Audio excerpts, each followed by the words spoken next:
Fala pessoal, dando continuidade ao nosso conteúdo de CLP com dicas importantes, né? Então a gente viu o que é um fluxo reverso, o sentido lógico, né, de continuidade lógica do nosso CLP. Ele flui sempre da esquerda para a direita, certo? Nunca o inverso, nunca da direita para a esquerda. Isso todos os fabricantes de CLP adotaram. Tranquilo?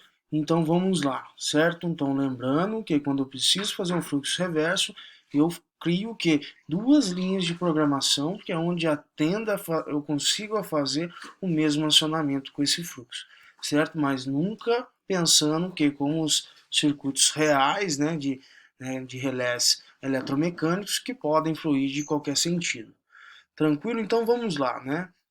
Então as entradas são representadas pela letra I, certo? E os relés internos, né, que é as nossas bobinas de memória, né, as nossas é, bobina de memória, bobina virtual, certo? São chamados de M. E as saídas pela letra Q aí, tranquilo? Então aqui a gente tem o que, né? Tem o I, certo? O I quer dizer que é a minha entrada, certo? Aqui eu tenho que o byte, né, o endereçamento dele e qual bit ele pertence. A saída da mesma forma, né? A saída é chamada de Q. Isso que para pro Siemens, tranquilo? Então, o que quer dizer o que? Que é a minha saída digital, né? Qual o endereçamento que ele está e qual bit ele pertence. E a de memória, o que, né? O M quer dizer o que? Que é a nossa memória, a nossa bobina virtual, nossa bobina de memória, o byte, o endereçamento dela e o qual bit ele pertence. Tranquilo? E isso quer dizer o que? Que é o fabricante Siemens. Beleza? O Allen Bladley, pessoal, trabalha de que forma, né? Ele chama a entrada como I normalmente, né? Input, o celés interno, né? A bobina de memória, de B3, né? E as saídas de O. Tranquilo? Então, onde a gente vê I, quer dizer o quê? Que a gente tem uma entrada, né? Esse aqui, esse primeiro número aqui, antes dessa barra, se chama o quê? Né? É o endereçamento dele. Qual que é o endereço que ele está, né, gravado ali no nosso CLP, no nosso cartão CLP, certo? E qual bit ele pertence. Tranquilo? Então o O quer dizer que é a minha saída e, né, aqui essa é a primeira parte que quer dizer qual endereço ele pertence e o segundo qual bit ele pertence. Certo? Então aqui o que? Então aqui B3, né? B3 é chamado que de relés internos, bobinas de memória. Então aqui esse 3 ele representa o que? Qual que é o binário, certo? Binário. Então aqui o primeiro, mesma coisa, o endereçamento e aqui qual bit ele pertence. E isso que falando de Allen Bladley, tranquilo? A Schneider, pessoal, a Schneider trabalha de forma que I é a minha entrada digital, os relés internos, minha bobina de memória é chamada de M, e as minhas saídas de Q, tranquilo? Então o I indica o que? Né? A minha entrada, né? O input. E aqui esse número quer dizer qual o endereço essa minha entrada pertence. Minha saída é chamada de Q, e aqui qual que é o endereço que está a minha saída. Né? Então aqui o M quer dizer que é uma memória, né? Uma bobina de memória e qual endereço ela pertence. Tranquilo? Então vamos lá. Além disso, pessoal, né, a gente tem que algumas instruções, né, que às vezes facilita muito a nossa vida e economiza linhas de programação, certo? Então, além do selo, que é o selo físico, ou às vezes até, né, um selo lógico ali que a gente utiliza a saída, né, para fazer o selo, para permanecer essa saída acionada, a gente tem o que, né? É um circuito de autorretenção muito utilizado em circuitos elétricos, né, eletrotécnicos, ou outra maneira de realizar a autorretenção de uma bobina é pela instrução 7, certo? Então, né, um circuito simples, né, a gente pode se utilizar o que, né, esse relé, né, esse selo aqui, né, que é bem utilizado em circuitos eletrotécnicos. Tranquilo? Lembra lá, a gente cansou de fazer selo e a gente aprendeu como fazer um selo lógico também. entendeu? Então, mas agora, às vezes, no circuito, para facilitar, a gente vai conhecer o que? A instrução 7. O que é a instrução 7? Né? 7, como se fosse minha saída, a minha bobina de saída. 7, o que vai significar? A partir do momento, né, que você, esse I1, a minha entrada física digital, me der uma condição lógica verdadeira e der um pulso nessa minha saída, alimente, energize essa minha saída, ele vai setar. Então, por que é setar? Ele vai permanecer acionado essa minha saída com apenas um pulso. E para mim, e para a gente, né, desacionar essa nossa saída? Então a gente precisa o quê? Utilizar uma segunda linha, né, de programação, que é onde a gente consiga dar um pulso em quem? No reset. Então I1, eu dou um pulso em I1, eu seto a minha bobina, mesmo eu soltando esse botão físico, que seria normalmente aberto, né, para dar uma condição lógica, que a hora que eu apertar ele manda 1 para a entrada, opa, examine C1, né, examine C1, se está energizada a minha entrada do CLP, ele dá condição lógica, ele seta. Soltando o botão, ele permanece setado a minha saída. Então, ele permanece energizado, certo? Para mim, desenergizar a saída, eu preciso fazer o que? Dar uma outra instrução.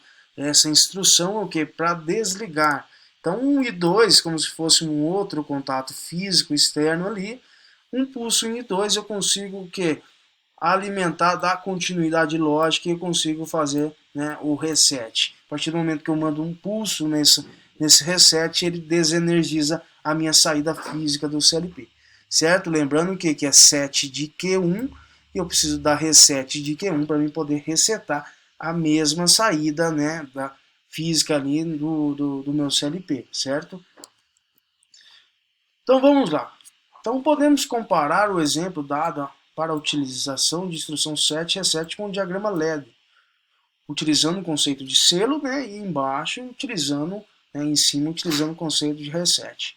Então em cima aqui, pessoal, a gente tem um conceito de set reset. Então I1, a partir do momento que ele der nessa condição, ele examinar a porta de entrada do CLP, então sempre ele vai examinar a entrada do CLP, certo? Isso é um fluxo que sempre vai permanecer, certo? Que nem é o ciclo scan do nosso CLP. Então eu dei um pulso, né? Essa da condição, deu continuidade lógica, eu setei a minha saída, né? Setei essa minha bobina de saída aqui. Para me resetar, eu preciso o quê? Mandar mais um pulso, certo? Esse pulso ele vai mandar o quê? Um reset e a minha saída fica desenergizada. Embaixo aqui, pessoal, a gente tem uma instrução com selo. O que é essa instrução com selo, né? Como a gente viu bastante isso daí. Principalmente o que, né? Partida de motores, né? Acionamentos de válvulas solenoides, certo? Então o que acontece? Aqui a gente tem o mesmo circuito. Então I1, certo? Aqui eu tenho o botão de desliga. Aqui, ó, examine-se off, certo? Por que examine-se off? O botão de desliga não é fechado? Se ele é fechado, ele está mandando um 1 lá, certo? Botão de desliga. Ele está mandando um. Aqui está me examinando se está off. Opa, mas então só a hora que eu apertar ele que vai dar continuidade lógica. Então, pessoal, né, como bem lembrado, todo sistema que desliga a máquina, né, sistemas de emergência, eles sempre precisam ser de contato fechado, certo? Não de contato aberto. Vamos supor que fosse aberto, né, aqui na minha entrada do meu CLP, ó. Então aqui ele vai examinar I1, né? Botão de liga. Então o botão de liga tá aqui também, ó. Então esse é o meu botão de desliga e esse é o botão de liga. Tranquilo? Então o que vai acontecer? A hora que eu acionar, pô, vai mandar o que? Fechando, principalmente prestando atenção no que?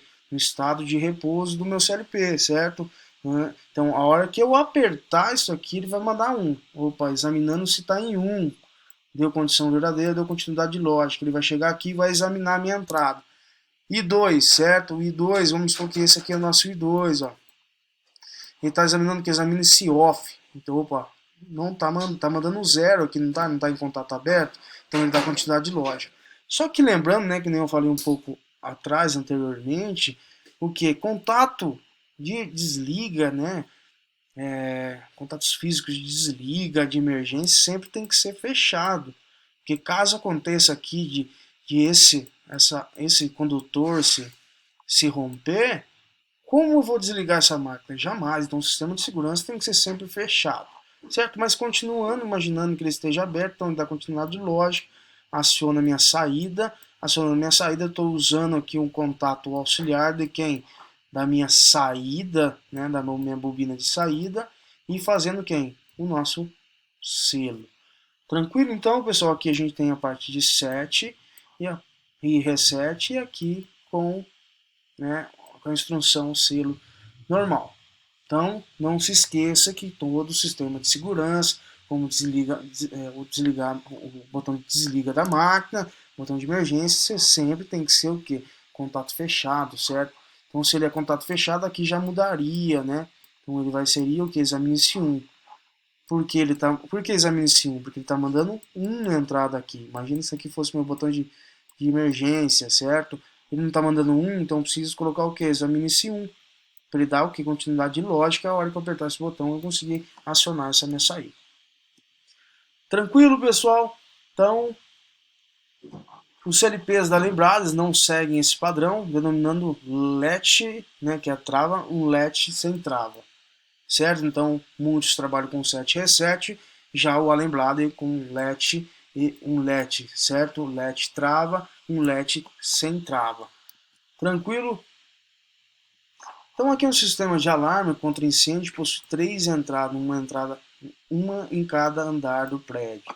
Se qualquer um deles for acionado, o alarme deve ser disparado, e assim permanecer enquanto não for acionar um outro botão, localizado na central, que faz silenciar segue abaixo o programa em ladder. Certo? Então o ladder é o seguinte, então tem o que? 3 alarmes, certo? Esses 3 alarmes estão todos o que? Em paralelos, para fazer um acionamento o que? Simultâneo. Que eu acionar isso aqui, ele vai setar, e se eu acionar o alarme 2, ele vai setar, certo? E se eu acionar no alarme 3, ele também vai setar. Tranquilo? E para mim fazer o reset disso daí, eu preciso fazer o quê? Preciso de um botão lá na central que vai dar o quê? O reset, vai desenergizar, vai desligar esse alarme. Tranquilo? Então, pessoal, um exercício para vocês, ó, um exercício proposto para vocês fazerem. Deseja-se implementar um silenciador, né, de peças, um selecionador de peças pequenas, médias e grandes. O sistema consiste de 2 sensores que selecionarão as peças e 3 atuadores, sendo um para cada tipo de peça, que deverão colocar cada peça em seu respectivo compartimento. Certo? Então vocês vão desenvolver essa lógica para mim. Eu vou colocar esse exercício para vocês executarem e me enviar. Assim que vocês terminarem, eu vou avaliar, depois eu dou um feedback para vocês, né, da construção, da programação de vocês, certo? Então, pessoal, um grande abraço, até o próximo vídeo aí, espero ter gostado.